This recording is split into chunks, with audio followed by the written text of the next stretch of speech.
Bonsoir à toutes, bonsoir à tous. Il est 18h, c'est l'heure de votre journal sur 8 Mont-Blanc. Nous sommes le mercredi 27 novembre 2024 et tout de suite, voici les titres.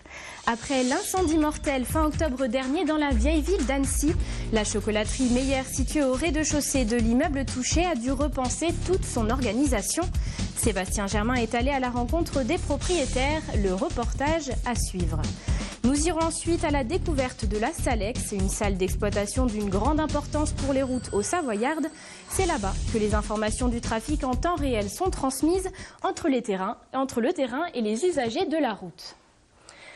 L'incendie mortel du 30 octobre dernier survenu dans la vieille ville d'Annecy a fait de nombreux dégâts chez les habitants, mais aussi chez certains commerçants. Nombre d'entre eux ont tout perdu ou presque. C'est notamment le cas de la chocolaterie Meyer située au rez-de-chaussée de l'immeuble touché. Après l'intervention des pompiers, Bruno et Sandrine Meyer n'ont pu que constater les faits. Toute leur production et les marchandises présentes ce jour-là ont été noyées sous les eaux. Depuis, le fonctionnement de l'entreprise qui emploie une vingtaine de salariés a été complètement réadapté. On fait le point avec Sébastien Germain. Cette journée du 30 octobre dernier, Sandrine et Bruno Meyer ont beaucoup perdu. L'incendie mortel qui a ravagé un immeuble de la place Saint-François-de-Sales a eu des conséquences dramatiques pour leur boutique. Noyée sous les eaux des pompiers, toute la marchandise présente ce jour-là est perdue. Un mois après le sinistre, encore sonné, les Meyer tentent de reprendre leurs esprits et sont déjà tournés vers l'avenir. Et avec la proximité des fêtes de fin d'année, l'atelier situé à Poisy tourne à plein régime sous la houlette de Bruno Meyer. Mais depuis l'incendie, c'est toute l'organisation et le fonctionnement de l'entreprise qui a été chamboulé.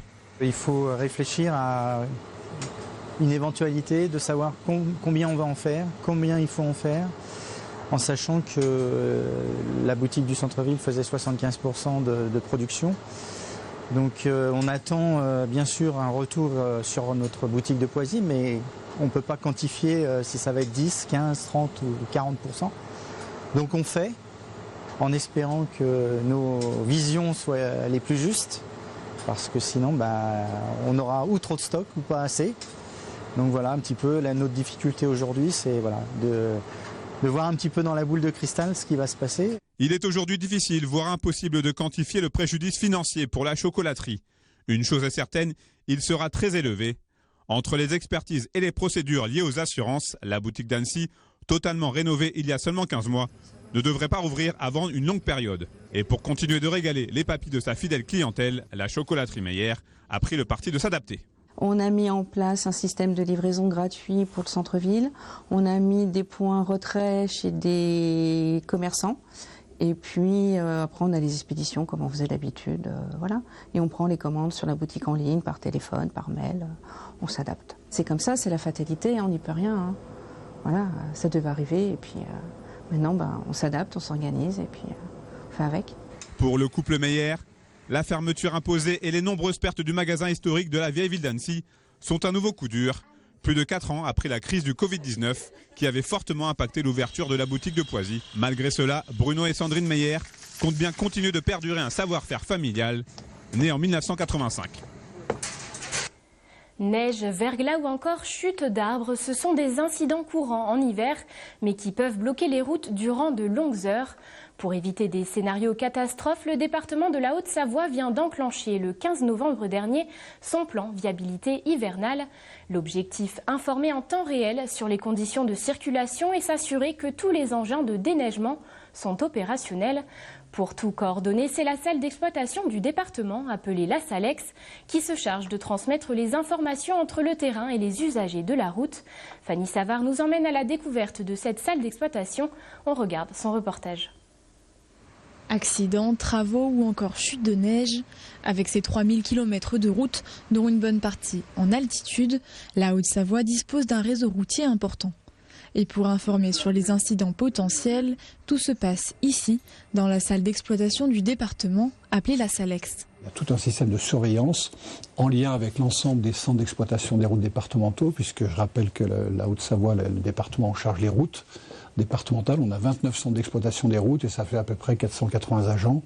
Donc en fait, toutes ces remontées d'informations, elles arrivent à la Salex. Et la Salex, après, déclenche des interventions en fonction des besoins. Donc voilà, donc tout ça est parfaitement coordonné et tout passe par cette Salex, puisque par définition, Les agents du département sont sur le terrain et c'est eux qui ont les informations directes. Ah non. Là, c'est là que j'écoute. À quel niveau? D'accord. Les routes sont bouchées, vous savez, non? Ouais. Bon, ben, j'appelle le CERD. Dès 5h30, Benoît Letellier est à son poste. Depuis le 15 novembre, le dispositif Viabilité hivernale, VH, est activé à la Salex et permet d'informer en temps réel sur les conditions de circulation en hiver. Pour y parvenir, l'opérateur réalise chaque matin un bulletin d'information. On a notre prisme ici. Ça, c'est le logiciel qui va prendre les points de température et les véhicules du département avec leur patrouille. Donc là, c'est eux qui vont rentrer les données. Au niveau de la météo, après, on va aller jeter un coup d'œil le matin sur le site Météo France. On regarde un petit peu les conditions actuelles et ce qui se passe actuellement. On a une tendance qui va nous être donnée. Et ce qui nous intéresse le matin aussi, c'est la température de chaussée. Donc ça, c'est pareil, c'est Météo France. Il y a des capteurs sur le réseau routier. Si pour l'heure tous les voyants sont au vert, le dispositif VH, qui inclut d'avoir tous les engins de déneigement opérationnels au 15 novembre, a bien servi la semaine dernière lors du passage de la tempête Caetano. On voit le secteur au niveau des routes jaunes, ce qui a été impacté, où ça a été enneigé, donc passage obligatoire. En fait, nous, ça nous dit, attention, ça neige. C'est pas forcément que c'est bloqué, hein. Attention, hein. Quand on dit jaune, la route est praticable. Grâce au retour permanent des 29 centres d'exploitation du département, les usagers peuvent connaître les conditions de circulation en direct sur le site Inforoute ainsi que sur l'application Waze.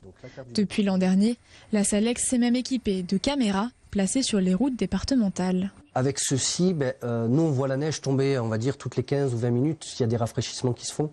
Et la semaine dernière, on s'en est servi pour la montée du Semnoz, appeler le terrain et leur dire... voilà, ça commence à tomber, donc ils envoient un camion directement de déneigement. Pas besoin d'envoyer de patrouilleurs. Les images de ces webcams sont aussi disponibles sur le site Inforoute pour permettre aux usagers de visualiser l'état des routes et surtout des cols avant de prendre le volant. À l'heure actuelle, 7 cols du département sont déjà fermés.